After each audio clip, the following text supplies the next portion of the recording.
Seja muito bem-vindo e muito bem-vinda a mais uma live da Rota do DP.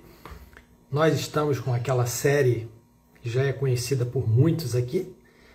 Não é só teoria, né, onde estamos tratando assuntos de teor, né, teórico e prático, sobre assuntos dos mais diversos dentro da área de RH e DP que tenham ou que façam sentido, né, o que faça sentido para a nossa transformação de mente, para a gente sair daquele aspecto teórico de obesidade intelectual, de diversas formações, diversos treinamentos, diversos certificados que não faz nenhum efeito prático na nossa vida diária. Então, hoje nós vamos falar sobre aquele RH que faz tudo, né? Então, vamos falar sobre aquele profissional multitarefa, né? Ele faz tudo, mas não dá conta de tudo. Perceba que quando nós temos eu ia dizer a prepotência, né? Mas nós podemos dizer que quando nós temos a intenção de fazer tudo, a gente corre o risco muito claro, né, e com uma tendência muito alta de não dar conta de tudo. E por que que isso acontece, né, com muitos profissionais ainda nesse tempo, né? Porque hoje nós temos uma capacidade de receptividade ou de encontrar respostas muito fácil. Hoje a gente consegue ter informação muito mais rápida nas nossas redes de relacionamentos, na internet, dentro daquilo que a gente se propôs a ser como um profissional especializado, então na área que a gente atua. Então a gente encontra respostas com muita facilidade. E teoricamente nós vamos acrescentando competências, né?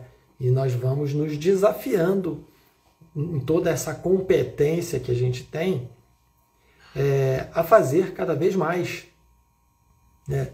E quando a gente pensa em fazer mais, não tem nenhum problema. Eu sempre falo que quando a gente quer se desafiar, a gente precisa saber quais são os limites desses desafios. Porque a gente sabe que nos últimos tempos, né, ser generalista, multitarefas, proativo, seja lá o nome que a gente queira dar dentro da área de RH, nós vamos sempre, guardem isso, sempre esbarrar no limite. Porque cada indivíduo possui um limite. Então, quando a gente fala faz tudo, mas não dá conta de tudo, a gente está trazendo aqui para a nossa reflexão o quanto é impactado o departamento ou quão é impactada a atividade que nós realizamos ou as atividades que nós realizamos dentro de uma empresa. Então, a gente tem aí algumas coisas para trazer, né? Porque nos últimos anos a gente percebeu que você ser multitarefas é um diferencial. Inclusive, algumas vagas, né, elas colocam aspectos de quando requer determinados profissionais, RH generalista, né, provavelmente você já ouviu falar sobre isso. Então, você ter uma visão generalista é você ter uma visão que tem uma abrangência em todos os subsistemas de RH, ok? Não necessariamente que você vai ser bom em todos os subsistemas, mas você não é uma pessoa, eu diria, aquela pessoa cega em determinadas coisas. Por exemplo, nós temos profissionais de RH que atuam no campo estratégico. E nós temos uma pessoa de RH que atua no DP. Okay? O departamento pessoal é um subsistema de RH.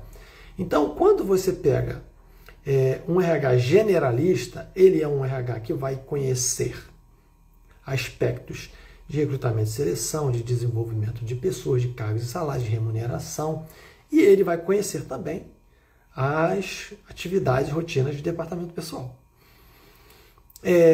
O que não obriga necessariamente que essa pessoa seja um exímio processador de folha, esse RH generalista. Né? Então, você pode ser um generalista tendo conhecimentos básicos, elementares, sobre o todo, né, no qual você vai ter condições de fazer críticas, julgamentos, criar um planejamento, organizar algumas práticas para aquele ambiente ser melhor cada dia mais. Então, a gente tem essa ideia de que quando a gente tem a prática de um generalista, a gente não é uma pessoa que desconhece algo que aconteça naquele departamento. Então, tudo ali é familiar. Agora, eu posso ser muito bom em recrutamento e seleção, conhecer um pouco de DP, eu posso ser um generalista conhecendo a essência do que acontece no departamento pessoal. Não necessariamente eu tenho que saber processar folha, mas eu posso ser alguém que saiba tudo que está acontecendo numa folha de pagamento. Então, o que acontece, né, quando a gente coloca a figura do generalista como uma obrigação de você saber fazer as rotinas, todas as atividades de todos os subsistemas? Essa obrigação te sobrecarrega. Então pense que se você é um generalista e você tem que executar todas as atividades do generalista, você sabe que é impossível. Então, muitas vezes essa posição generalista, ela vai ser uma posição onde você vai ter uma atividade principal, ou seja, eu sou generalista, eu só faço folha, mas eu sei que eu posso tratar assuntos de recrutamento e seleção, de treinamento, eu sei que eu posso conduzir esse assunto com as pessoas que fazem isso nas outras áreas. Agora, não necessariamente eu tenho que ser a pessoa que recruta, que treina e que faz a folha. Aí é que está o grande erro. É sobre isso que a gente tem que conversar, que você precisa avaliar. Porque eu tenho visto algumas pessoas, tá? Para vocês terem ideia, a pessoa ela chega numa empresa que não tem um RH estruturado. E nesse ambiente, ela conhece uma parte que é a especialização dela, mas ela não conhece as outras. E aí alguém fala para ela assim, eu preciso de alguém que estruture o RH para mim, não sei o que. E essa pessoa prontamente, querendo ser uma generalista, ela diz, não, deixa comigo que eu vou implantar. Você sabe que aqui não tem nada. Sim, eu sei que não tem, mas deixa que eu vou implantar. Aí ela é responsável pela folha de pagamento. Agora ela vai aprender sobre recrutamento e seleção. E depois ela vai aprender sobre treinamento. Ela vai aprender sobre determinadas rotinas que estão dentro do aspecto de recursos humanos, né? Ali toda a necessidade de você captar, reter, desenvolver capital humano.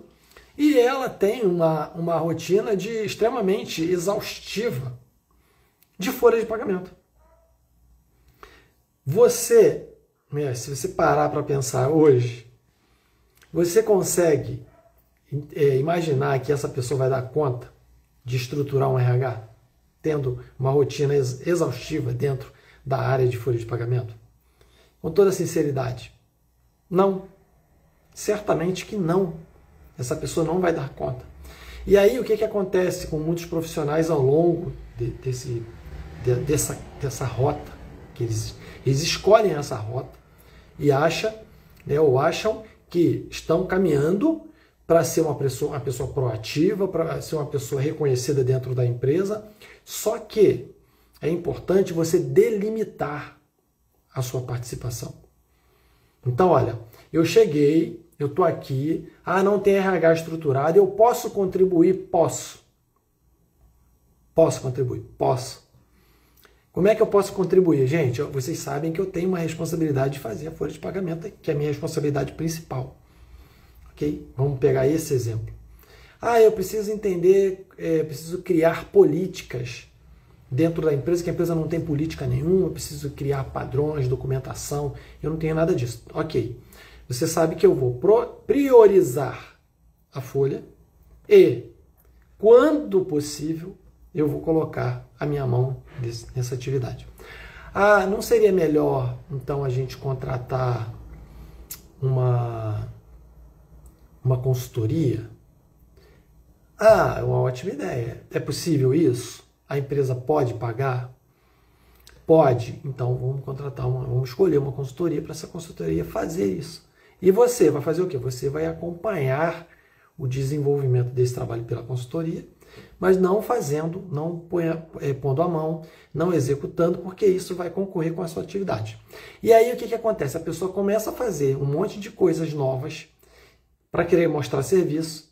Ela não tem competência naquilo, porque ela é generalista, ela tem uma visão generalista, mas ela não é especialista, e aí ela começa a bater em tudo que é grupo de WhatsApp, pedindo socorro.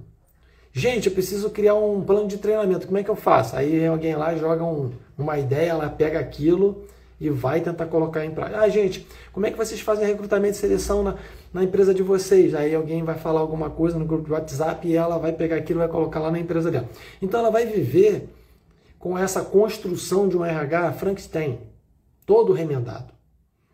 Sendo que ela poderia estruturar isso de uma forma bem mais organizada, com a sua participação, inclusive, para que ela possa entender como se estrutura um RH. Porque aí, em um outro determinado momento, ela não mais será uma executora de folha tentando implantar um RH. Ela será uma gestora de recursos humanos. E ela vai definir quem vai fazer a folha e ela vai conduzir essas etapas em todas as áreas da empresa. Então, as pessoas assumem papéis e daqui a 2, 3 meses, ela começa a abrir o bico. Ela não aguenta mais. A pressão sobre ela, que ela recebe, ela não consegue mais aguentar.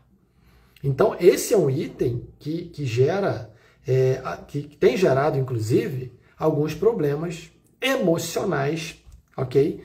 Que tem gerado aí sintomas em profissionais que assumiram a responsabilidade, assumiram atividades em determinadas áreas da empresa que ele não tinha capacidade de desenvolver. A capacidade aí, ela pode ser capacidade de competência, ou seja, ela não tinha capacidade, ela não tinha competência para fazer aquilo, mas ela se ofereceu e se entregou para aquilo e disse, não, vamos fazer, tudo bem, a proatividade, ela vai tentar e tal. Então, esse é o primeiro ponto, é a capacidade de competência. A outra é a capacidade de entrega. Ela é uma pessoa só. Como que uma pessoa só pode fazer todas essas atividades concorrentes? Qual que é o limite dela? Então, ela não avaliou essa questão do limite. Ela não avaliou essa questão da capacidade de entrega. Então, você tem duas coisas. Eu vou tentar fazer uma coisa que eu não tenho competência, que eu vou aprender no curso da implementação. E a outra eu sei fazer, mas eu não tenho capacidade produtiva. Eu tenho outras atividades que sugam o meu tempo e a minha energia que não me permite que eu faça isso. Então, as pessoas não conseguem fazer essa distinção de limite e elas então assumem. 3 meses depois, elas já estão ou pedem demissão ou são demitidas porque não conseguiram entregar o que prometeram. Ah, eu estava na empresa, tentei implantar o RH lá, mas aí eu não consegui, a coisa não andou, e aí eu comecei a deixar falhas aonde eu deveria entregar, né, que era a minha atividade principal. Aí o pessoal olhou e falou, cara, essa pessoa aqui é amadora, eu não quero essa pessoa dentro do meu RH, e vai, demite.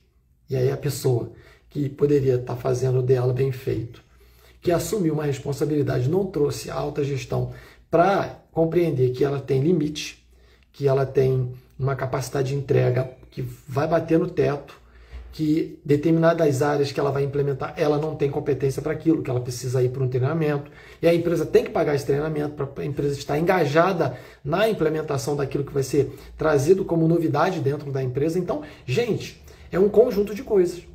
Aí a gente vê o nosso tema de hoje. Faz tudo, mas não dá conta de tudo, né? Então, a gente acaba vendo um RH desorganizado. Então, quais são os sinais aqui de um RH desorganizado, tá? Primeiro, processos repetitivos sendo feitos, sendo realizados de forma diferente. Então, percebam, eu tenho um processo repetitivo. Dentro do RH, nós temos inúmeros processos repetitivos, ok? A gente demite toda hora, a gente admite toda hora, a gente calcula férias, a gente roda folha, a gente contrata uma pessoa. Tudo isso são, né, todos esses pontos são processos. A gente compra benefícios, né, o transporte, a alimentação, a gente faz inclusão de plano de saúde, odontológico. Então a gente tem inúmeros processos que são repetitivos. Ou seja, eles estão sempre sendo executados periodicamente dentro da sua rotina mensal, tá? Olhando para RH. Quando a gente pega esses processos, a gente pede, né, traz as pessoas do departamento e a gente pede. Vamos supor que é uma empresa que tenha várias pessoas, né, dentro do DPRH, e você então chama pessoas que fazem a mesma atividade. Pessoas distintas que fazem a mesma atividade. E aí você faz isso eu vejo muito quando eu estou fazendo a consultoria de mapeamento de processos, que eu começo a entrevistar as pessoas. Então eu pego uma primeira pessoa, me diz aqui, como é que você faz o seu processo admissional? Aí a pessoa vai começar a contar. Aí me conta tudo, eu vou documentando tudo. Aí eu vou pegar uma outra pessoa, me diz como que você faz o seu processo admissional. Aí essa pessoa vai conta tudo que faz de forma diferente, na ordem diferente dessa primeira, ou daquela primeira que eu entrevistei. Então, a gente vê que para ter um RH ou um DP desorganizado, a gente tem alguns pontos que são repetidas vezes realizados, e uma das atividades são processos repetitivos realizados de forma diferente. Outra coisa, falta de tempo para você atuar de forma estratégica. São tantas demandas operacionais e muitas manuais, onde você não tem tecnologia para te apoiar, são tantas que você não consegue ter um tempo, parar e organizar de uma forma estratégica. Porque o que a estratégia faz é olhar para aquilo que você pretende entregar. Você não vai conseguir entregar. Você vai trabalhar em uma área onde essa área vai realizar um determinado projeto, e você tem que avaliar quais são os recursos, qual será o tempo, quem serão os participantes que estarão naquele projeto.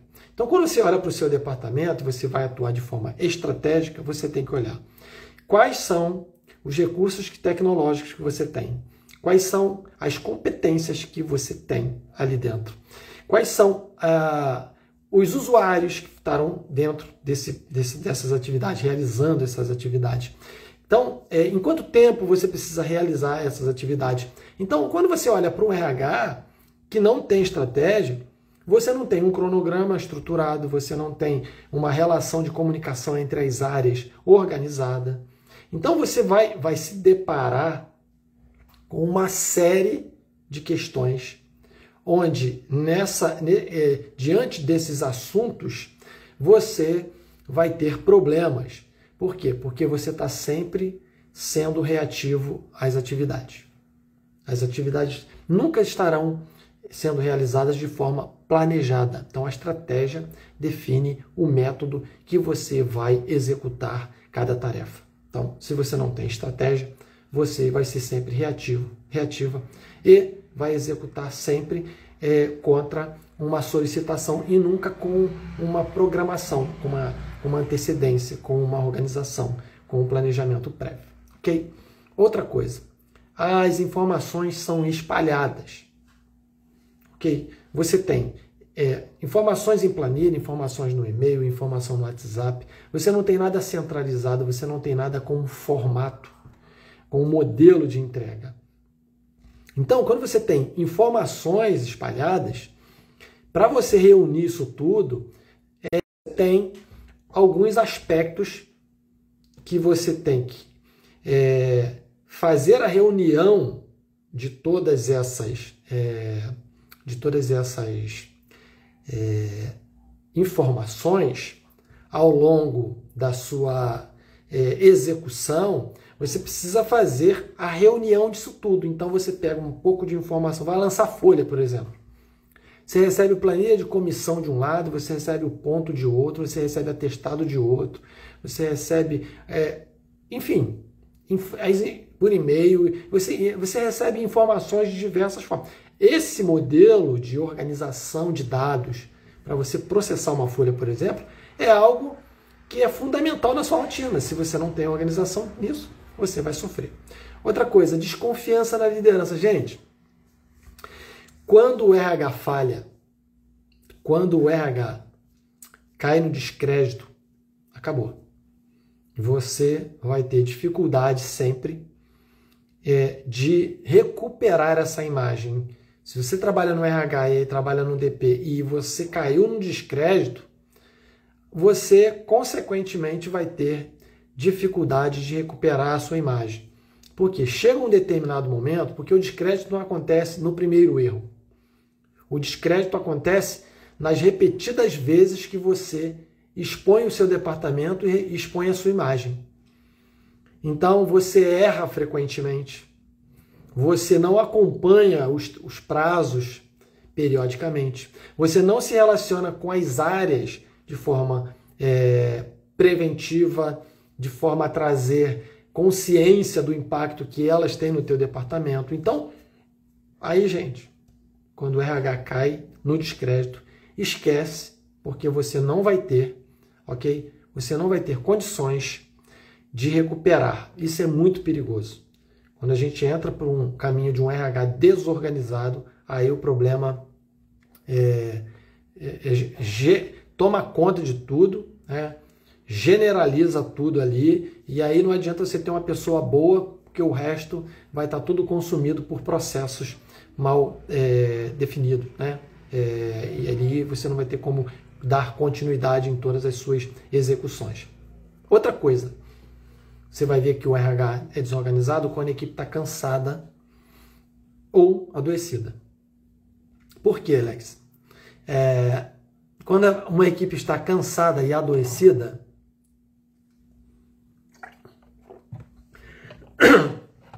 o que acontece? Ela é um fruto de uma exaustão provocada, por um acúmulo de trabalho, por um excesso de jornada, por um excesso de cobrança, por um excesso eu diria, de chamada de atenção, que toda hora a sua área, enfim, toda hora tem alguém chamando a atenção da sua área por não cumprir determinados prazos ou executado determinadas tarefas.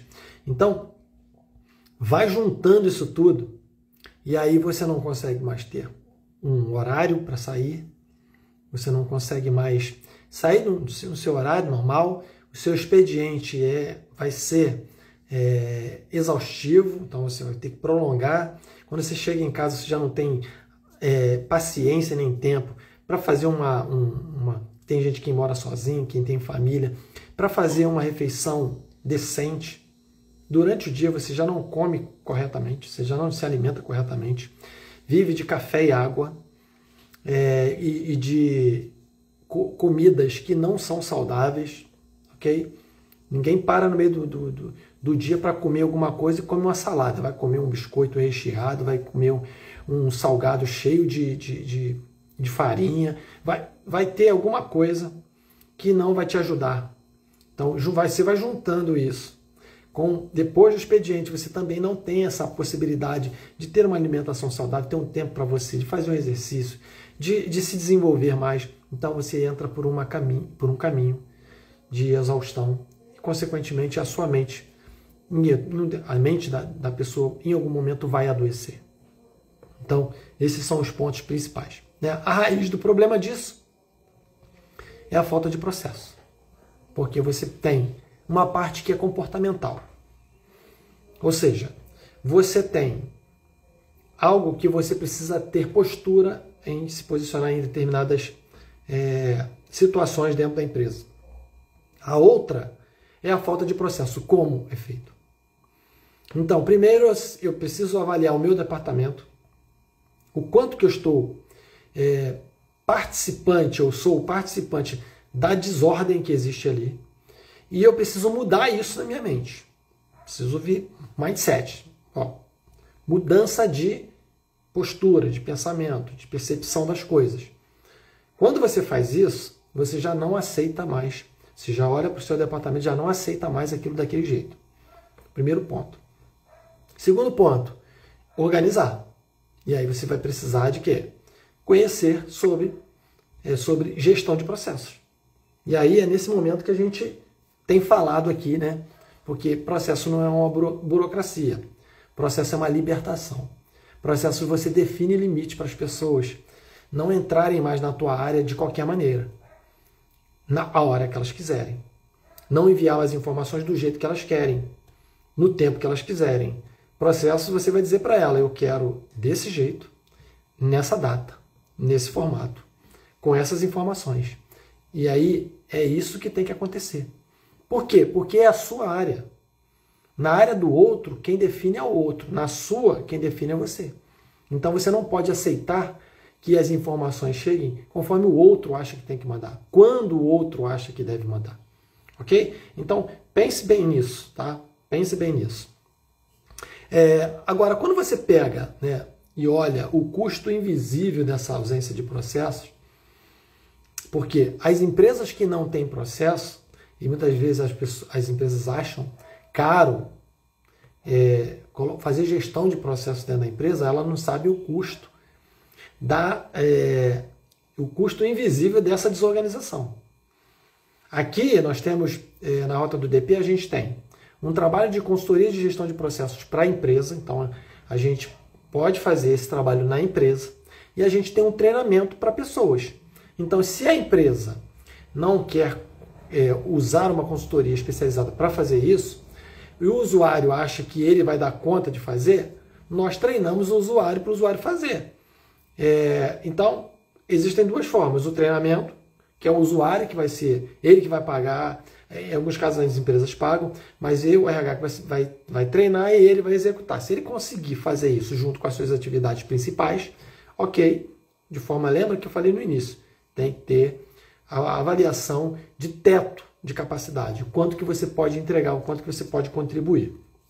Então, aqui nós trazemos justamente uma visão para que você possa criar limites com as pessoas, com as áreas, para que você não seja penalizado, porque no final o problema é todo do RH, o problema é todo do DP.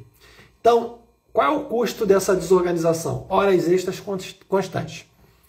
E horas extras improdutivas, porque a partir do momento que você começa a fazer horas extras constantemente, sabe o que acontece? As horas extras não têm uma produtividade igual ou iguais às horas que você executa durante seu expediente normal.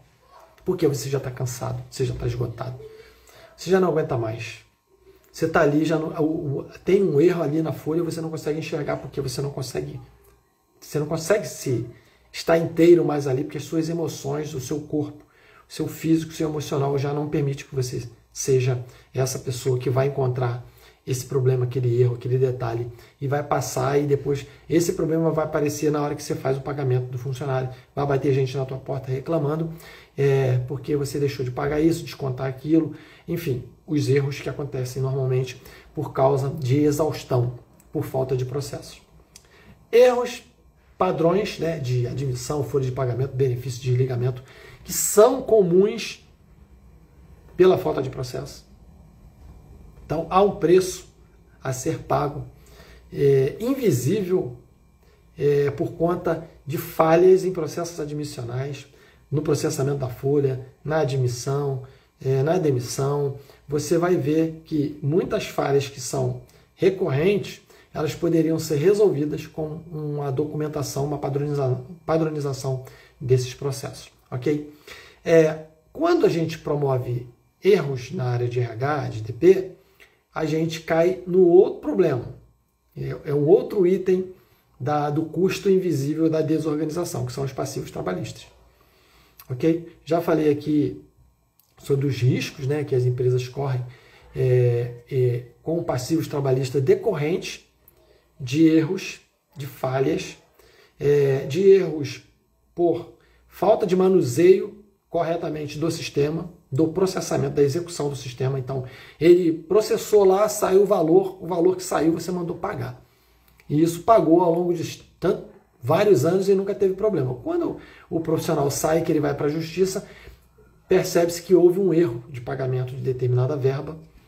E aí o que vai acontecer? A empresa vai ser penalizada, recalcular aquilo tudo, pagar a diferença, recolher os encargos com atraso e além das custas, né, trabalhistas de ter um advogado, processo, tudo isso que envolve dinheiro. Então, esse é um outro problema. Outra coisa é perda de talentos, né? As empresas acabam perdendo talentos por causa da exaustão. As pessoas não aguentam. Então você tem uma rotatividade muito grande. Isso é muito comum na área de RH, de DP, mas na área de DP é muito comum essa rotatividade acontecer, porque a pessoa não aguenta mais. Chega uma hora que ela fala assim, gente, eu não quero mais isso aqui para mim não. Ela vai para o extremo. Tem gente que nem espera a experiência acabar. Ela vai para um lugar que ela vê a desordem e ela vai dizer, eu não quero ficar isso aqui, eu não quero isso aqui para minha vida não. E ela sai imediatamente. Por quê? Porque ela não quer ficar num ambiente exaustivo. Então, às vezes, você tem uma dificuldade de achar um candidato. O candidato, às vezes, chega na empresa, um talentoso, com competência, e aí, quando ele chega num ambiente desorganizado, onde a exaustão está batendo a porta o tempo todo, o que acontece? Ele vai embora. Outros que estão lá, que também possuem as mesmas competências, poderiam fazer um trabalho muito bom, chega um momento que ele não aguenta mais e ele fala, cara, eu preciso ir para outra empresa, alguém que valorize o processo, alguém que me respeite, alguém que me entregue aquilo que eu mereço por conta da minha experiência, da minha competência, eu quero algo melhor. E ele vai e sai. Outra coisa, dificuldade, né, na contratação por não saber exatamente o que precisa. Quando você não tem padrões, você contrata o empregado. Contrata um empregado aí, um colaborador que, eu quero um analista de DP. Tá, mas esse analista de DP ele precisa fazer o quê? Quais são as competências que ele precisa ter? Aí você já não tem mais essa referência de descrição de cargo de competência.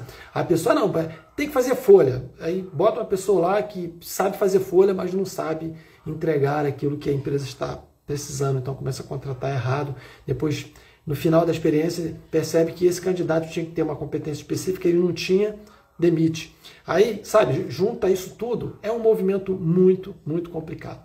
Então, o que fazer se você entrou por esse caminho de querer fazer tudo, de querer ser o multitarefas e não está dando conta de tudo, ok? Ou se você pretende entrar nesse caminho, e ainda não entrou, mas pretende entrar, muito cuidado. Primeiro, pare de resolver tudo sozinho. Para de querer ser o resolve tudo da empresa. Para de assumir atividades que não são valorizadas dentro daquilo que você tem como exercício principal. Se você é bom, você faz bem folha, não assuma nada de recrutamento e seleção. Mas eu vou ajudar lá porque não tem ninguém, não põe a mão nisso, sabe por quê? Porque isso vai penalizar o teu ambiente, a tua área, você vai deixar a tua área desguarnecida, você vai ter problemas com isso, ok? Então, pare de resolver tudo sozinho, mostre para a empresa que ela precisa organizar essa área de gestão dela está ruim, então que você continue fazendo o seu bem feito, organizando tudo que tem que ser organizado, mas não sendo impactado pelas falhas de gestão que a sua empresa tem. Outra coisa, mapeie a rotina. Você tem uma rotina, mapeie isso, desenhe isso. Você não tem competência, conhecimento técnico para isso, porque é algo específico, né? Nós temos um treinamento de especialista, né, em mapeamento de processo que a gente pode te ajudar, ok? Para você ter noção, construir diagrama de processos, construir POPs, tudo isso a gente pode te apoiar com o nosso treinamento. Então, se você tiver interesse, depois você manda um direct para a gente, enfim, faz um comentário aqui na live que a gente, na nossa bio, lá tem os links para você acessar o nosso site com todos os cursos online que a gente tem, enfim. Ou se for consultoria também, você pode entrar em contato que a gente vai fazer esse contato com a sua empresa para organizar tudo isso. Então você não pode deixar de mapear os seus processos. Terceiro, você precisa criar padrões. Como que você se relaciona com as áreas e como que as áreas se relacionam com você. Você precisa ter método, um padrão para trocar informações com essas áreas, tanto recebendo informações padronizadas e envio de informações padronizadas para que a coisa flua e não tenha nenhum gargalo, não tenha nenhuma má interpretação, não tenha nenhuma dificuldade na condução daquele processo. 4. Envolva a equipe. Okay? Nenhuma ação solitária vai gerar para você um benefício em questões de imagem, inclusive. Ok? Quando a gente fala assim, eu vou fazer isso aqui sozinho, porque aí eu vou ganhar a fama sozinho. Isso é um problema, tá? Porque se você não der conta, do mesmo jeito que você ganharia a fama se você fizesse tudo bem feito, se você não fizer tudo bem feito, você também vai ganhar a fama de não conseguir fazer o que tem que ser feito. Então, não seja um RH que centralize tudo, que dê conta de tudo, que faça tudo, que tome conta de tudo. Isso é um perigo, porque você vai ser, consequentemente, esgotado, vai transbordar tanta informação, tanto processo, tanta coisa que você tem para entregar que vai deteriorar a sua imagem profissional. 5. Priorize as atividades que devem ser padronizadas. Você não precisa fazer tudo de uma vez. Faça as suas atividades de forma prioritária, com níveis de urgência. Então, tem processo que está dando problema constantemente, sempre aquele ali está batendo na tua porta, tendo problema. Pega esse processo, organize ele. Depois você vai para outro. Não tente arrumar tudo de uma vez só, porque você não vai conseguir. E aí você vai ficar frustrado porque você tentou fazer, mas como você não conseguiu nenhum, todos também você não vai conseguir. Então, comece priorizando gradativamente. Ok? Acompanhe indicadores. Você precisa ter métrica do teu departamento. Quantas admissões você faz por mês? Quantas rescisões? Quantos inputs na folha? Quantas movimentações na sua folha de pagamento? Como é que é o nível de turnover? Como é que está o nível da grade salarial da sua empresa com o mercado de trabalho, para saber por que as pessoas estão indo embora, se o problema é de gestão, se o problema é salarial, se o problema é de benefício. Você precisa ter indicadores dentro da tua área. E 7, você tem que se desenvolver estrategicamente. Ok? Eu falei sobre estratégia aqui. Se você não se desenvolver estrategicamente, você vai ser sempre um mero operacional. Nós temos uma formação aqui de Business Partner de RH, onde a gente trabalha especificamente a postura e a visão de um profissional para a direção estratégica. Você não tem atividades operacionais. Como é que eu calculo uma hora extra? Como é que eu faço uma folha? Como é que eu envio e-social? Esquece isso. Você vai olhar como que você se comporta, olhando para a sua empresa, fazendo o link entre o seu RH e as estratégias da empresa, qual que é o objetivo, qual é a missão da empresa. Você vai conectar isso tudo, você só vai olhar com um olhar de inteligência, de como você fazer as áreas, todos os departamentos da sua empresa produzirem na direção da missão que a empresa tem. Então, a gente tem esse treinamento muito, muito completo, que é um treinamento que não é online, né? Ele não é gravado, ele é individual, a mentoria é individual, então é ao vivo comigo diretamente. Então, isso é um ponto que pode trazer visões mais estratégicas para você. Então, gente, é isso. Nosso papo é direto, ok? Não tente fazer tudo, não tente ser multitarefa. Se você não tem competência para fazer aquilo, se você não tem braço para suportar todas as atividades que você se propôs a fazer, ok? Crie processos. Sem processos você vai estar fadado ao fracasso. Organize a sua vida, priorize-se, cuide da sua saúde, ok? Porque é importante você cuidar da sua saúde e por isso que a gente tem dito aqui que nas nossas relações profissionais, na nossa vida, não é só teoria. Nós sabemos de tudo, conhecemos muita coisa, mas quando a gente vai para a prática, a teoria é diferente. Então, a gente fica por aqui. Essa semana eu fiz a live na sexta-feira, né, numa sexta-feira, mas o nosso padrão de live é toda terça-feira às 12 horas. Então, como eu tive um compromisso durante o dia inteiro nessa terça-feira, não pude fazer a live, então transferi para hoje para que a gente não fique sem a nossa conexão, o nosso bate-papo, para que vocês sejam aí enriquecidos com um conteúdo que vai transformar a vida profissional e a vida pessoal de vocês. Então, um beijo no coração, Deus te abençoe. A gente se vê na próxima terça-feira, às 12 horas.